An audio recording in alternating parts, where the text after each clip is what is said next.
Ayun na nga mga ka-office, dito tayo sa Survivor Game Farm. Ayan. So nagpapakain sila ng mga manok.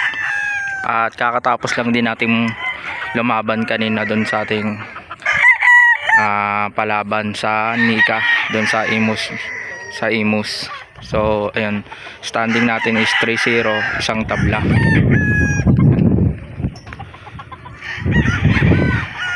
So ayan, papakain na sila ng mga manok.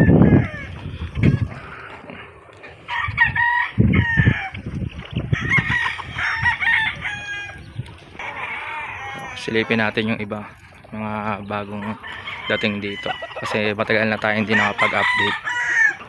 So ito yung mga bagong dating.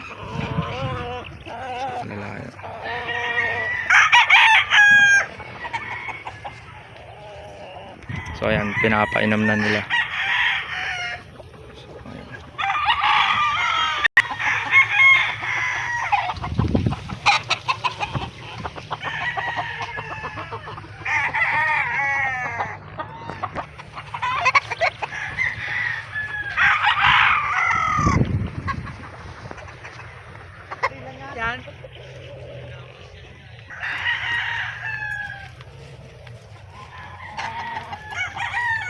So ayun muna ang update dito sa ating farm, dito sa Survivor Game Farm.